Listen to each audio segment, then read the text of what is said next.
माननीय विधायक श्री मानस कुमार दत्त।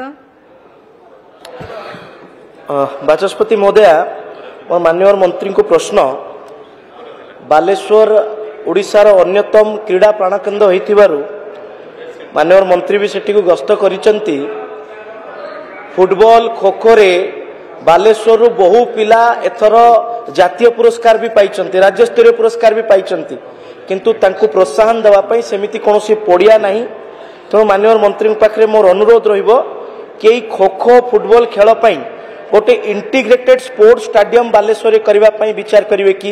एक द्वितीय कथा, बालेश्वर रे परमिट पड़िया बोली गोटे स्टेडियम अछि, क्रिकेट स्टेडियम, जहा कि एकदम श्रीन ही पड़ी। जदि ताकू एक इंटीग्रेटेड स्टेडियम रे डेवलप करबा पई मंत्री मु अनुरोध करछु मंत्री को कि ताकू एक इंटीग्रेटेड स्टेडियम रे डेवलप करबा पई प्रस्ताव रखिवे कि। माननीय मंत्री निश्चित भाव में मानव विधायक तकर बालेश्वर जिला कथा कहते, केवल बालेश्वर जिला नुहे ओडिशार अनेक जिला गुड़िक खोखोरे आज दिन में आम पिला माने जातीय स्तर में बहुत उन्नत प्रदर्शन करुछंती एवं सरकार से एचपीसी जो एक हाई परफॉर्मेंस सेंटर कहुए तार निर्माण करी सेथिरे केवल भाव में समुचित प्रशिक्षण दे हबो सेथिपई विधि व्यवस्था करुछंती एवं बालेश्वर जो पड़िया कथा परमिट पड़िया कथा कहते से परमिट पड़िया विषय रे माननीय विधायक मत या पूर्व भी आलोचना करथिले।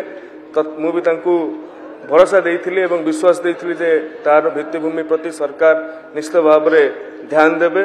जदिও आज गृह रे प्रकाश करिसंते मु तांकू से उत्तर आउथरे देउछि।